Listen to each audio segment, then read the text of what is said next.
I'm Jane Quenville, and I'm a principal of a special ed center in Virginia, serving children ages 5 through 22 with autism and physical and medically fragile conditions. How is that going? Well. Have you seen a big increase in the autism with the children? Yes. Yes. In fact, our school has shifted its population, so more children with autism, definitely. So what's going on with autism? When you look at the tremendous increase, it's such an incredible, it's really a horrible thing to watch, the tremendous amount of increase. Do you have any idea? And you're seeing it in the school.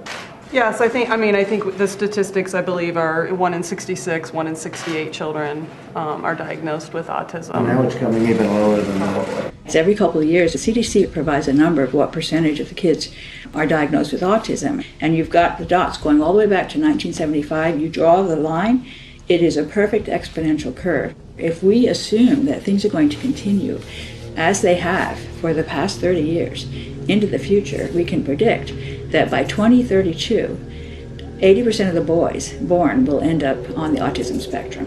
Which is just amazing. Well, maybe we can do something.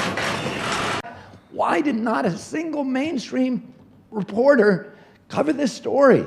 You have the senior scientist at CDC who's saying everything's fraudulent. We caused the autism epidemic. That's what he says. He says, every time I see a family with an autistic kid, I have great shame because we were at fault. That's a quote.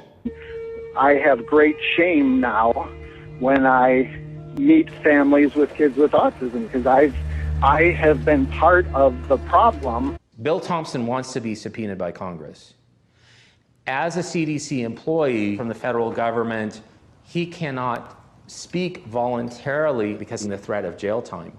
Absolutely, William Thompson needs to go before Congress. He needs to go before the whole nation.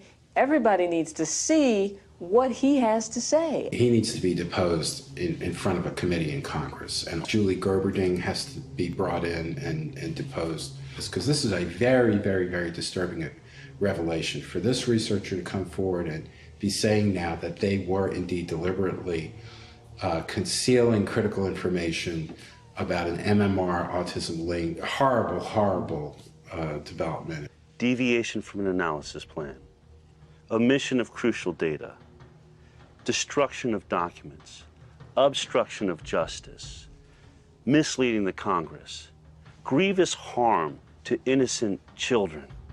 This has to be investigated. Yeah, hi, I'm Sarah Reardon from Nature magazine.